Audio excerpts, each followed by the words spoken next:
Hello everybody, my name is Wout Beulens and I'll be talking about MAYO, which is a new multivariate quadratic signature scheme based on the Oil-and-Vinegar construction. You can find the full paper on the IACR ePrint server. So I'll start by introducing the Oil-and-Vinegar signature scheme. This signature scheme was introduced by Patarin in 1997, and it's the oldest and the most studied multivariate quadratic signature scheme that we have today. And it's based on multivariate quadratic map P. So this is just a list of multivariate quadratic polynomials that vanish on some secret linear subspace O, and the public key will just be this quadratic map, and the secret key will be this subspace O on which P vanishes. Right, so the whole assumption is that given this map P, it's hard to find the subspace O. And the good thing about Oil-and-Vinegar is that it has good performance and good signature sizes. For example, you can have 115 byte signatures, but the main drawback is that the public keys are quite large. For example, 50 kilobytes. So the goal of this work was to design a variant of this Oil-and-Vinegar scheme that still has good performance and small signatures, but which also has much smaller public key sizes. And this is the contribution of this work. So we designed the MAYO signature scheme, which is much more compact than Oil-and-Vinegar.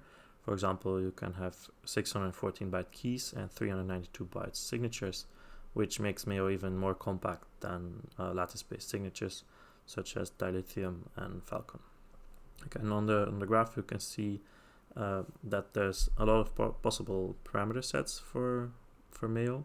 All the crosses and pluses are parameter sets, and so this gives you a trade-off between public key size and signature size. So this was a very brief introduction about what this work is about, and in the remainder of the talk we'll first talk a little bit about how this Oil-and-Vinegar signature scheme works, and then I'll explain you how the MAYO variant works, and then I'll end with a conclusion. Okay, so what are these Oil-and-Vinegar signatures? Well, they are trapdoor signatures, so they use a trapdoor function. In this case, the function will be a multivariate quadratic map P from fq to the n to fq to the m. So this is really just a list of m quadratic equations in n variables. So you can evaluate the polynomials, and it gives you a function from fq to the n to fq to the m. Right, and this set of polynomials looks random, but actually there is some secret, and if you know this secret, then you can compute pre-images efficiently. Right? And this function is surjective, so this allows you to construct a signature scheme with the full domain hash approach. So this is also what RSA signatures use. And so the public key will just be a description of the multivariate quadratic map. The secret key will be our trapdoor information, and then to assign a message m, you just produce a preimage s, such that p of s is equal to the h of m, where h is some hash function that outputs elements in the codomain of our trapdoor function. So in our case, it just outputs vectors of length m.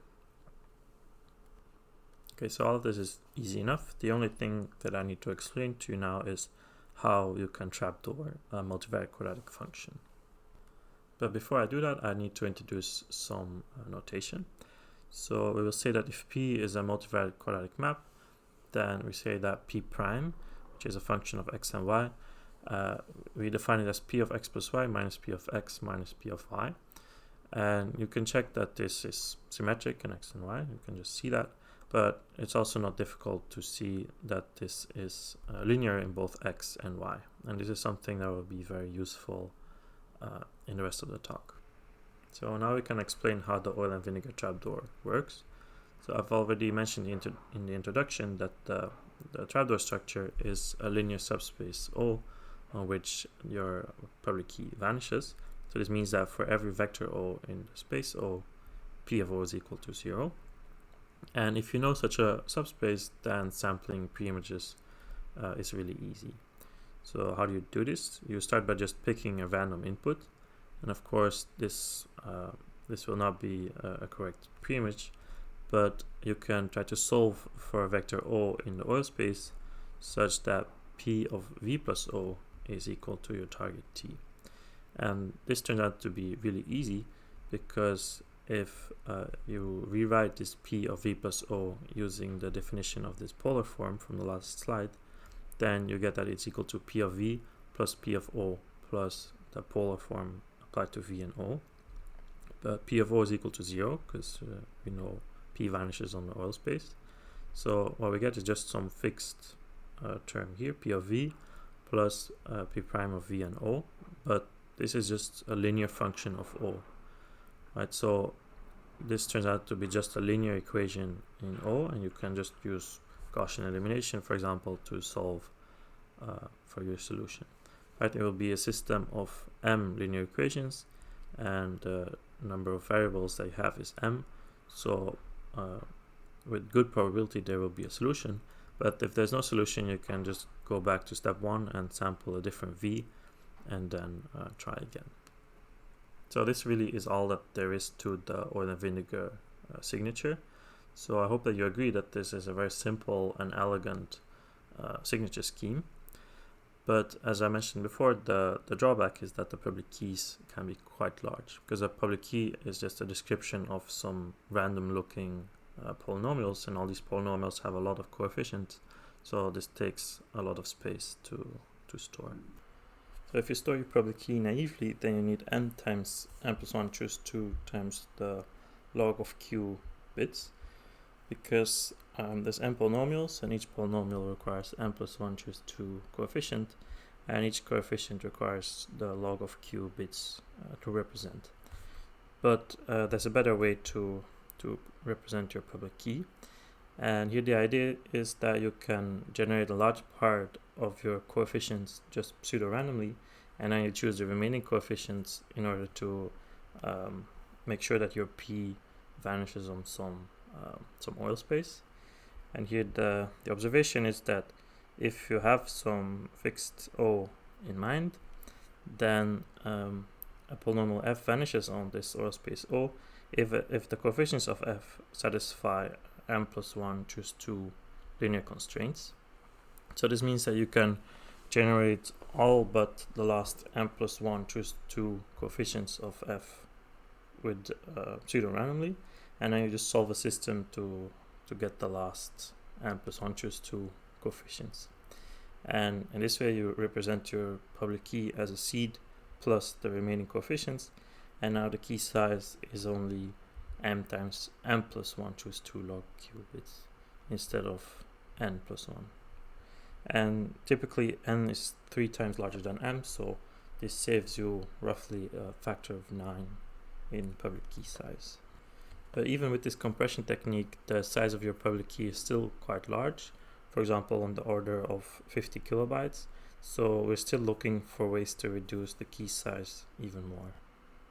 So that's all we need to know about the oil-and-vinegar signature scheme, and now we can start talking about the new variant, MAYO. So our strategy for improving the oil-and-vinegar signature scheme will be that we will try to reduce the dimension of O, so this space on which P vanishes, because this has two benefits. The first benefit is that the problem of finding O given P becomes more difficult when O is smaller. I think this makes intuitive sense. If you're looking for something small, that's more difficult than looking for something big. But also, like, if you look at the complexities of all the known attacks, then you'll see that the attacks become more costly the smaller O is. And the second benefit is that we can represent the public key more compactly. This is because if you use this compression technique, then we had to store m plus 1 choose 2 coefficients of each polynomial, because you could generate the other coefficients pseudo-randomly. But if this space O is smaller, then the constraint on the coefficients of your polynomials become weaker, which means that you can generate more of the coefficients pseudo-randomly. And the effect of this is that now the key size is only has this factor O plus 1 choose 2, where O is a dimension of the O space, whereas it used to be m plus 1 choose 2. So suppose we are able to use an oil space that is like smaller than m by a factor of 10, then this will reduce the size of the public key by a factor of 100. And this is what we will see in the end. But unfortunately, we can't just reduce the size of O and have these benefits, because if we do reduce the size of O, then the signing algorithm doesn't work anymore. Because during the signing algorithm, we had to solve a linear system like this, and it's a system with m equations, and it only has the dimension of O degrees of freedom. So if the dimensions O is smaller than m, then with very high probability this system of equations will not have solutions, which means that the signing algorithm just doesn't work anymore. So somehow we will try to work around this problem to get a working signature scheme where the secret key is just some small oil space instead of an oil space of dimension m. So we're going to do this in the following way. We have this map P that vanishes on an oil space that is too small. So this means that we have a compact representation of this P, but also that we cannot use it directly to generate signatures. But instead of using it directly, we're going to first whip it up into a larger map P star, and then we can use this map P star to generate signatures and to verify signatures. And like the idea is that to go from P to P star is just a public operation that anybody can do. So to know a representation of P star, it suffices to know a representation for P, and P can be represented compactly. So that's the idea. And a first method of whipping up P into a P star is very simple. We just add together k copies of P, and then it's clear that indeed this P star vanishes on an oil space of dimension k times O, where O is the dimension of the original oil space, because any vector of this form, where all the OI's sit in O, if you evaluate P star, then you just add up a bunch of zeros, and therefore P star vanishes on this OK. And so if k times O is larger than m, then the oil space is large enough, and we can use the oil and vinegar strategy to sample P images for P star.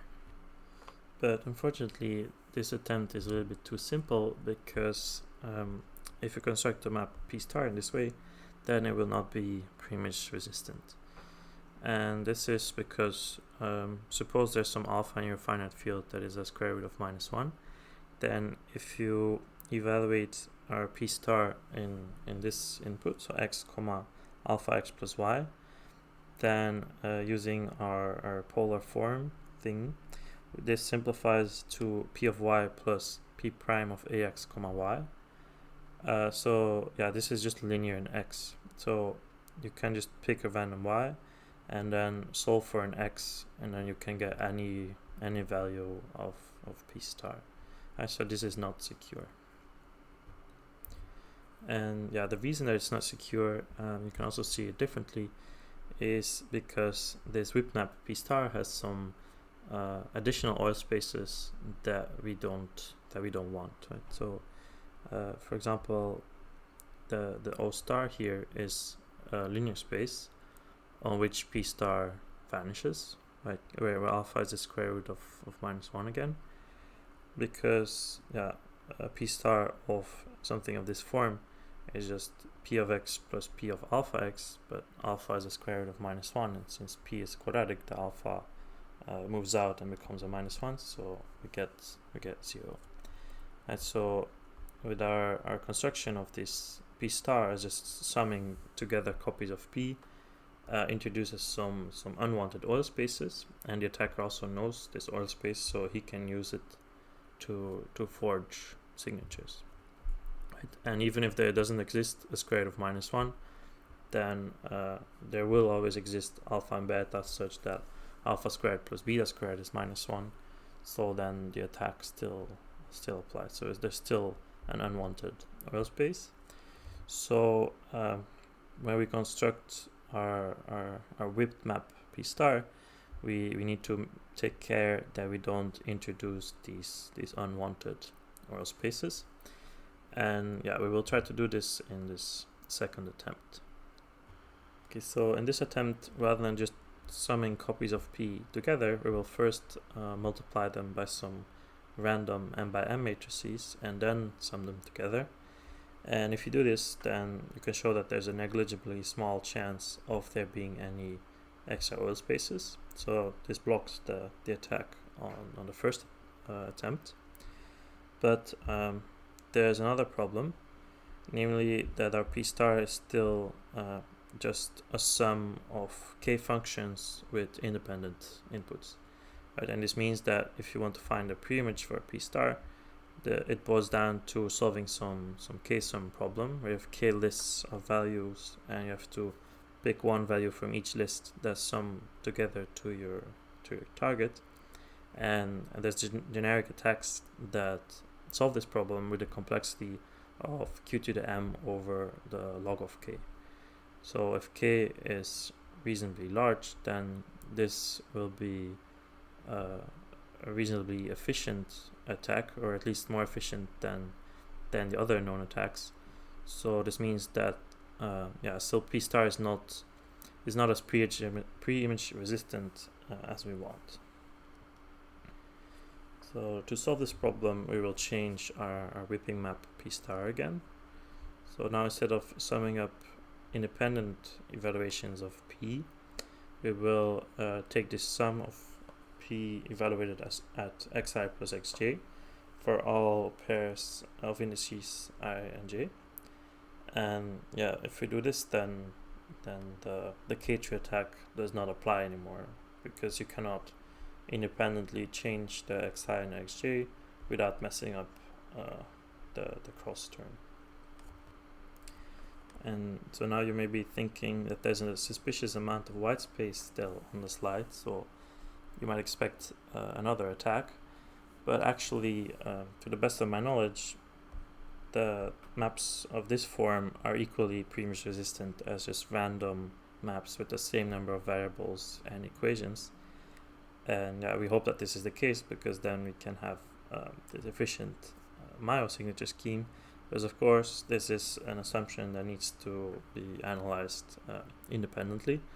So if you're interested in this kind of thing, please look into this assumption. But if you believe that a map P star of this form is pre-image resistant, then we have our efficient signature scheme, because as public key we have this small p, which we can represent compactly, but these EIJ can be generated pseudo-randomly and they're public, so anybody can compute this larger map P star. And to an outsider, this is pre-image resistant. But if you know the trapdoor in P, if you know the small oil space O, then it gives you a much bigger oil space for P star, right? It's bigger by a factor k. And therefore the signer can use the Oil-and-Vinegar construction to construct signatures for P star. So that's how the MAYO signature scheme works. So more formally, we can prove that the MAYO signature scheme is secure based on two assumptions. The first assumption says that Oil-and-Vinegar maps are indistinguishable from random multivariate quadratic maps. And this assumption is reasonably well studied, so it seems fine. But the second assumption is more ad hoc, and it says that if you whip up a random map P with the construction from the previous slide, then the assumption says that you end up with a pre-image resistant multivariate quadratic map. This is a new assumption, so it requires independent cryptanalysis. But if you assume the assumption holds, then you can prove that the MAYO signature scheme is unforgeable. And in particular, we can prove that if you choose your parameters correctly, then you can prove that the signatures do not leak information about the secret key. And this is in contrast to the original Oil-and-Vinegar scheme, where you cannot prove this kind of statement. Or at least you can, but then you need to choose your parameters in a certain way that's very expensive. So typically this is not something we do. So now we can have a look at the performance numbers. So this table has parameters for security level 1, 3, and 5. And you see that at security level 1, the public key takes 614 bytes, and a signature takes 392 bytes.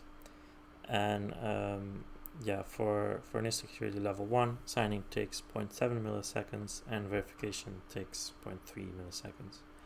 So compared to other post-quantum signatures, these numbers are very good. And in fact, at NIST security level 1, to the best of my knowledge, this is the most compact signature scheme, with the exception of SkiSign. But of course, SkiSign is much slower than 0.7 and 0.3 milliseconds. Okay, so we made it to the conclusion. So in the first part of the talk, I told you about this oil and vinegar scheme, which is very elegant, but which has the drawback of having large keys. So in the second part, we solve this problem by proposing MAYO, which is a variant of oil and vinegar, which has much smaller keys, and they are smaller by 2 orders of magnitude. And the idea here was to use an oil and vinegar map P, which has an oil space that is too small, so we cannot use this map directly to generate signatures, but we can somehow whip up this small map into a larger map that we can use as a trapdoor. And the result is a very performant signature scheme. It has small keys, small signatures, and it's reasonably performant. But the main drawback is this new assumption, where we assume that if you whip up a small map into a larger map, then we assume that this larger map is pre-image resistant. And this is a rather ad hoc assumption, so it needs independent cryptanalysis. But I hope that the good performance numbers are a good motivation for cryptanalysis to look at this assumption. So if you like multivariate quadratic cryptography, or if you want to keep your students busy, this could be a good project to look into. And that's everything I wanted to say. Thank you very much for watching the video.